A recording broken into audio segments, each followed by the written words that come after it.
भक्तों, पितृपक्ष शुरू हो गए हैं और पितृपक्ष में 4 ऐसी कथाएं हैं जो कि पौराणिक है, लोकप्रिय है, साथ ही प्रचलित भी है, जिन्हें सुनने से कहा जाता है कि पितरों को मोक्ष मिलता है, साथ ही हम मनुष्यों को सुख शांति और समृद्धि प्राप्त होती है।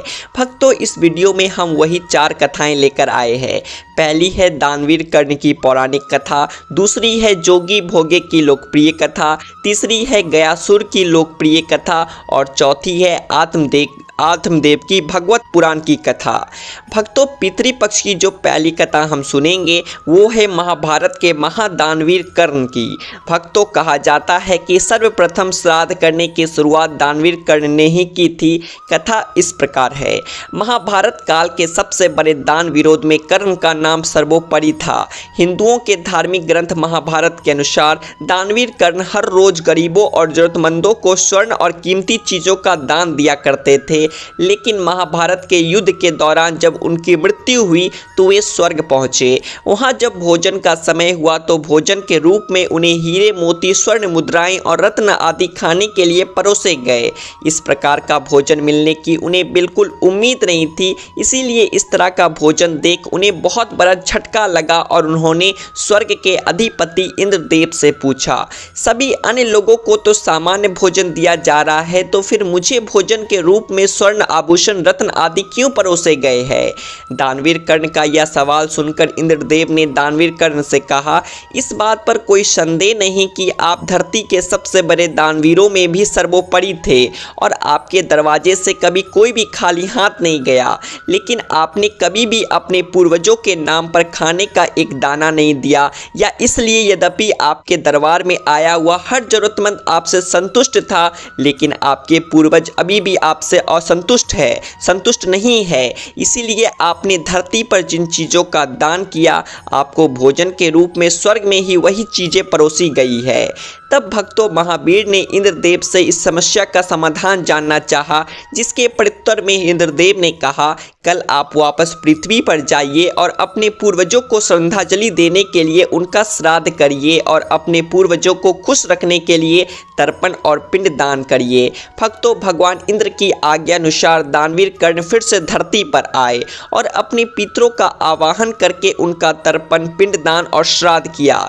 जिस समय दानवीर कर्ण ने श्राद्ध किया था उस समय सूर्य कन्या राशि में था और माना जाता है कि जब सूर्य कन्या राशि में होते हैं तब चंद्रमा धरती के सबसे करीब होता है और पूर्वजों का पितृलोक चंद्रलोक के बिल्कुल ऊपर की ओर है। इसीलिए यही वह समय होता है जब पितृलोक के पूर्वज अपने धरतीवासी जन से भोजन प्राप्त करने की आशा करते हुए और श्राद्ध के रूप में पृथ्वीवासी जिस भोजन को पितरों के नाम से बनाकर प्रसाद रूप में गायों को और ब्राह्मणों को अर्पण करते हैं, वही भोजन सूक्ष्म रूप में इन पितृलोक के पूर्वजों को प्राप्त होता है। भक्तों, इस प्रकार से दानवीर कर्ण ने इंद्रदेव की आज्ञा से सर्वप्रथम श्राद्ध करने की शुरुआत की थी, जिसके बाद से ही धरती पर श्राद्ध का प्रचलन शुरू हुआ और माना यह जाता है कि इन 16 दिनों के पितृपक्ष में जो भी व्यक्ति अपने पूर्वजों का श्राद्ध करता है उसके पूर्वज उससे संतुष्ट होकर उसे आशीर्वाद देने के लिए पृथ्वी पर आते हैं, जिससे उसका जीवन अगले 1 साल तक शांतिपूर्ण तरीके से तरक्की करते हुए बीतता है। जबकि भक्तों, जो लोग अपने पूर्वजों के नाम पर श्राद्ध नहीं करते उन लोगों के पूर्वज धरती से वापस भूखे ही लौटने के लिए विवश होते हैं।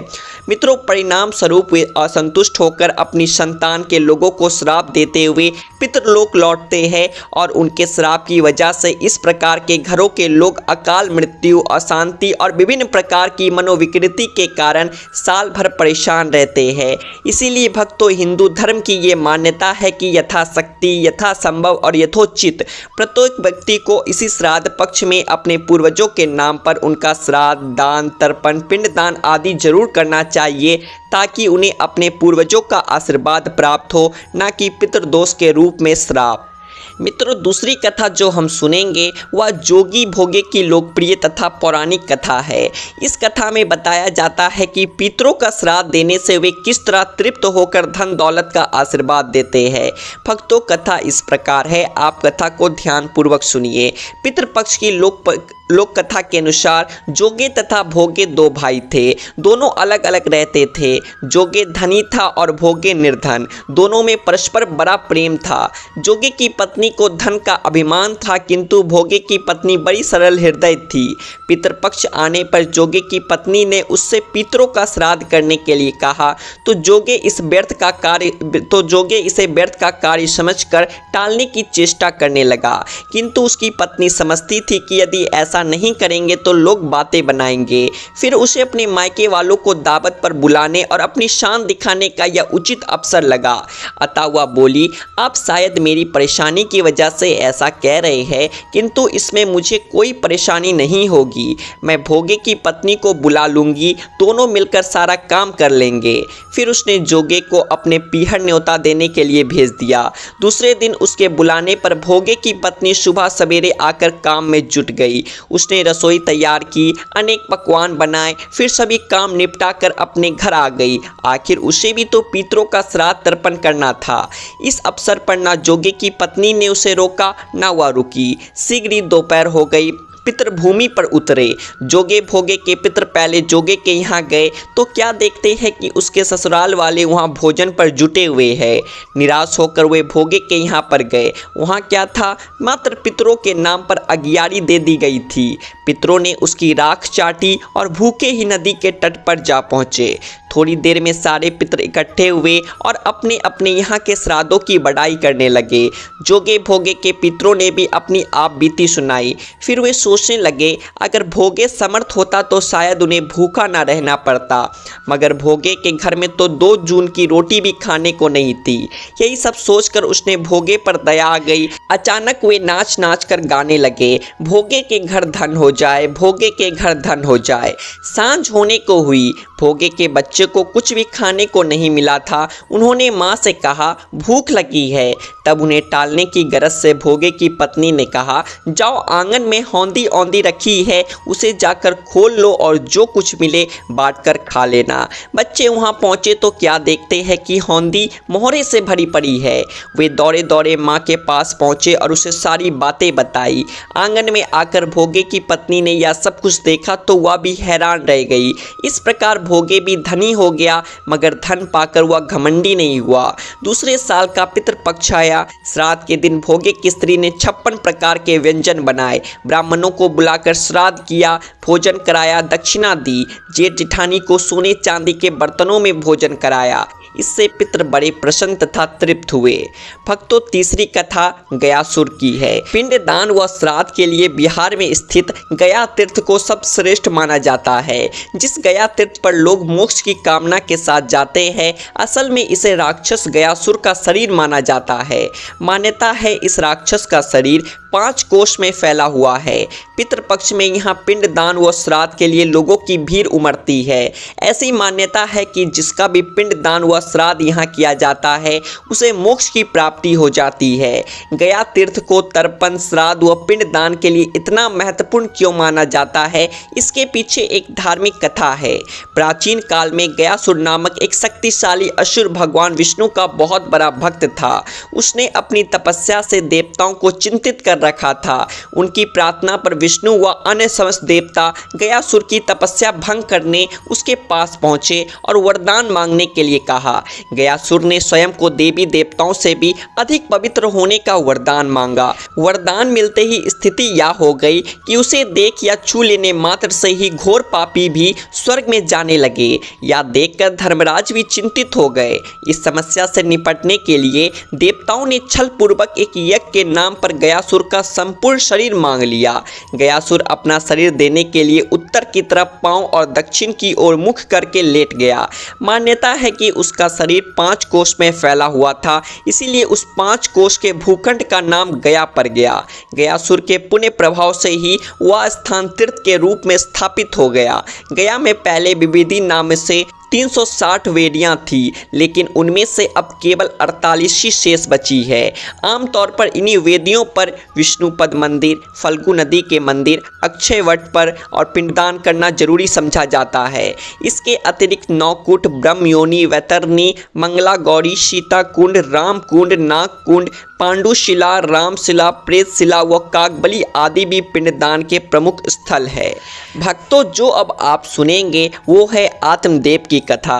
यह कथा हमें बताते हैं कि पितृपक्ष में श्रीमद् भागवत के पठन से पितरों को मोक्ष की प्राप्ति होती है। यह कथा इस प्रकार है। प्राचीन समय की बात है, दक्षिण भारत की तुंगभद्रा नदी के तट पर एक नगर में आत्मदेव नामक एक व्यक्ति रहता था जो सभी वेदों में पारंगत था। उसकी पत्नी का नाम था धुंधुली। धुंधुली बहुत ही सुंदर लेकिन स्वभाव से क्रूर और झगड़ालू थी। घर में सब प्रकार का सुख था लेकिन वह व्यक्ति अपनी पत्नी से तो दुखी था ही, साथ ही साथ उसे कोई संतान का सुख भी नहीं था। वह चिंता में रहता था कि यदि उम्र ढल गई तो फिर संतान का मुख देखने को नहीं मिलेगा। यह सब सोचकर उसने बड़े दुखी मन से अपने प्राण त्यागने के लिए वह वन चला गया। वन में एक तालाब में वह कूदने ही वाला था कि तभी एक सन्यासी ने उसे देखकर उससे पूछा, कहो विप्रवन, तुम्हें ऐसी कौन सी भारी चिंता है जिसके कारण तुम प्राण त्याग रहे हो? आत्मदेव ने कहा, ऋषिवर, मैं संतान के लिए इतना दुखी हो गया हूँ कि मुझे अब अपना जीवन निष्फल लगता है। संतानहीन जीवन को धिक्कार है और मैंने जिस गाय को पाल रखा है वह भी बांझ है। मैं जो पेड़ लगाता हूँ उस पर भी फल फूल नहीं लगते हैं। मैं घर में जो फल लाता हूँ वह भी बहुत जल्दी सड़ जाता है। इन सब बातों से मैं दुखी हो चुका हूँ। ऐसा कहकर वह व्यक्ति रोने लगता है। वह संत उसकी बात सुनकर के उसके ललाट की रेखाओं को देखता है। रेखाओं को देखकर वह कहता है कि विप्रवन, कर्म की गति बड़ी प्रबल है, वासना को छोड़ दो। सुनो, मैंने तुम्हारा भाग्य देख लिया है। इस जन्म में तो क्या, अगले 7 जन्मों तक तुम्हारी कोई संतान किसी भी प्रकार से नहीं हो सकती। तब ब्राह्मण कहता है कि फिर तो मुझे प्राण त्यागने दीजिए या आप किसी भी यत्न से मुझे पुत्र प्राप्त का मार्ग बताए। जब वह संत देखता है कि यह व्यक्ति किसी भी प्रकार से समझाने पर भी प्राण त्यागने को आमादा है तो वह अपनी झोली से फल निकाल कर कहता है कि अच्छा ठीक है, तुम यह फल लो और इसे अपनी पत्नी को खिला देना, इससे उसके एक पुत्र होगा। आत्मदेव वह फल लाकर अपनी पत्नी को दे देता है, लेकिन उसकी पत्नी वह मन ही मन सोचती है कि यदि मैंने ये फल खा लिया और गर्भ रह गया तो मुझसे खाया नहीं आएगा और मैं मर भी सकती हूँ। यह सोचकर वह तय करती है कि मैं ये फल नहीं खाऊंगी। इसीलिए वह आत्मदेव से कई तरह के तर्क और कुतर्क करती है। आत्मदेव के कहने पर वह फल तो रख लेती है लेकिन खाती नहीं है। एक दिन उसकी बहन उसके घर आती है जिसे वह सारा किस्सा सुनाती है। बहन उससे कहती है कि मेरे पेट में बच्चा है, प्रसव होने पर वह बालक मैं तुम्हें दे दूंगी, तब तक तुम गर्भवती के समान घर में रहो। मैं कह दूंगी मेरा बच्चा मर गया है और तू ये फल गाय को खिला दे। आत्मदेव की पत्नी अपनी बहन की बात मानकर ऐसा ही करती है। उस फल को वह गाय को खिला देती है। समय व्यतीत होने पर उसकी बहन ने बच्चा लाकर धुंधुली को दे दिया। पुत्र हुआ है यह सुनकर आत्मदेव को बड़ा आनंद हुआ। धुंधुली ने अपने बच्चे का नाम धुंधकारी रखा। इसके 3 माह व्यतीत होने के बाद एक दिन आत्मदेव सुबह गाय को चारा डालने लगा तो उसने देखा कि गाय के पास एक बच्चा है जो कि मनुष्यकार है, लेकिन बस उसके कान ही गाय के समान थे। उसे देखकर वह आश्चर्य में पड़ जाता है। हालांकि उसे बड़ा आनंद भी होता है। वह उस बच्चे को उठाकर घर में ले जाता है। उसका नाम वह गोकर्ण रखता है। अब उसके 2 बाल हो जाते हैं, एक धुंधकारी और दूसरा गोकर्ण। गोकर्ण बड़ा होकर विद्वान, पंडित और ज्ञानी निकलता है, जबकि धुंधकारी दुष्ट, नशेरी और क्रोधी, चोर, व्यभिचारी, अस्त्र शस्त्र धारण करने वाला, माता पिता को सताने वाला निकलता है। वह माता पिता की सारी संपत्ति नष्ट कर देता है। एक दिन वह पिता को मार मार कर घर से बाहर निकाल देता है। पिता रोने लगता है और कहता है कि मेरी पत्नी का बांझ रहना ही अच्छा था। तभी वह गोकर्ण आ जाता है। वह पिताजी को वैराग्य का उपदेश देता है और कहता है कि आप सभी छोड़कर प्रभु की शरण में वन चले जाए और भागवत भजन करें। भगवत भजन ही सबसे बड़ा धर्म है। गौ से उत्पन्न पुत्र गोकर्ण की बात मानकर आत्मदेव वन चले जाते हैं। बाद में उसकी पत्नी धुंधली को धुंधकारी सताने लगता है तो वह कुएं में कूदकर आत्महत्या कर लेती है। तब धुंधकारी 5 वेश्याओं के साथ रहने लगता है। वेश्याएं उसे अपने तरीके से संचालित करती थी। धुंधकारी उन वेश्याओं के लिए ही धन जुटाने लगता है। वह उनके लिए डाका डालता और चोरी करता था। बाद में वे वेश्याएं सोचने लगती है कि यदि एक दिन यह पकड़ा गया तो राजा इसके साथ नाथ हमें भी दंड देगा। यह सोचकर वह वेश्याएं सोते हुए धुंधकारी को रस्सियों से उसका गला दबाने का प्रयास करती है। जब वह गला दबाने से भी नहीं मरता है तो वे सभी मिलकर उसे दहकते अंगारों में डाल देती है। वहाँ वह तरक फरक कर मर जाता है। बाद में उसे गड्ढा खोद कर गाड़ दिया जाता है। मरने के बाद धुंधकारी भयंकर दुख देने, छेलने और अपने कुकर्मों के कारण एक प्रेत बन जाता है। प्रेत बनने के बाद भूख और प्यास से वह व्याकुल हो जाता है। रह रहकर वह चिल्लाता भी रहता है, क्योंकि उसे अंगारों से जलाया गया था, इसीलिए उसकी अनुभूति उसे अभी भी सताती रहती है। उसे लगता है कि अभी भी मेरा शरीर जल रहा है। एक दिन उसका भाई गोकर्ण उसके गांव में कथा करते हुए आता है। गोकर्ण सबसे नज़र बचाते हुए अपने पुश्तैनी मकान में सोने चला जाता है। अपने घर में अपने भाई को सोया हुआ देखकर धुंधकारी खुश हो जाता है और आवाज़ लगाता है। गोकर्ण यह आवाज़ सुनकर पूछता है कि तुम कौन हो? धुंधकारी कहता है, मैं तुम्हारा भाई हूँ, मेरे कुकर्मों की गिनती नहीं की जा सकती, इसी से मैं प्रेत योनि में पड़ा ये दुर्दशा भोग रहा हूँ। भाई तुम दया करके मुझे इस योनि से छुड़ाओ। गोकर्ण कहता है कि मुझे बड़ा आश्चर्य हो रहा है, मैंने तुम्हारे लिए विधि पूर्वक गया जी में श्राद्ध किया, फिर भी तुम प्रेत योनि से मुक्त कैसे नहीं हुए? मैं कुछ और उपाय करता हूँ। कई उपाय करने के बाद भी जब कुछ नहीं होता है तो अंत में वह सूर्य देव से पूछते हैं, तो सूर्य देव कहते हैं कि केवल श्रीमद् भागवत कथा सुनने से मुक्ति हो सकती है, इसलिए तुम सप्ताह परायण करो। तब गोकर्ण ने व्यास गद्दी पर बैठकर कथा कहने लगे। देश गांव से बहुत लोग कथा सुनने आने लगे। इतनी भीड़ हो गई कि सब आश्चर्य करने लगे। तब वह प्रेत भी वहां आग पहुंचा। वह इधर उधर स्थान ढूंढने लगा। इतने में उसकी दृष्टि एक सीधे रखे हुए 7 गांठ के बांस पर पड़ी। वह वायु रूप से उसमें जाकर बैठ गया। जब शाम को कथा को विश्राम दिया गया तो एक बड़ी विचित्र बात हुई। सबके देखते देखते उस बांस की एक गांठ तर-तर करती फट गई। इसी प्रकार 7 दिनों में 7 गांठें फट गई और 12 स्कंद सुनने से पवित्र होकर धुंधकारी एक दिव्य रूप धारण करके सामने खड़ा हो गया। उसने भाई को प्रणाम किया। तभी बैकुंठवासी पार्षदों के सहित एक विमान उतरा। सबके देखते ही धुंधकारी विमान पर चढ़ गया। उन पार्षदों को देखकर उनसे गोकर्ण ने कहा, भगवान के प्रिय पार्षदों, यहाँ हमारे अनेकों शुद्ध हृदय श्रोतागण हैं, उन सब के लिए एक साथ बहुत से विमान क्यों नहीं लाए? यहाँ सभी ने समान रूप से कथा सुनी है, फिर फल में इस प्रकार का भेद क्यों? भगवान के पार्षदों ने कहा, इस फल वेद का कारण इनमें श्रवण का वेद है। श्रवण सबने समान रूप से ही किया, किंतु इसके जैसा मनन नहीं किया। इस प्रेत ने 7 दिन तक सुने हुए विषय का स्थिर चित्त से खूब मनन भी करता रहा। यह कहकर वे सब पार्षद वैकुंठ को चले गए। श्रावण माह में गोकर्ण ने फिर से उसी प्रकार सप्ताह क्रम से कथा कही। वहां भक्तों से भरे हुए विमानों के साथ भगवान प्रकट हुए। उस गांव में कुत्ते और चंडाल पर्यंत जितने भी जीव थे सभी दिव्य देह धारण करके विमान पर चढ़ गए। भगवान उन सभी को योगी दुर्लभ गोलोक धाम में ले गए।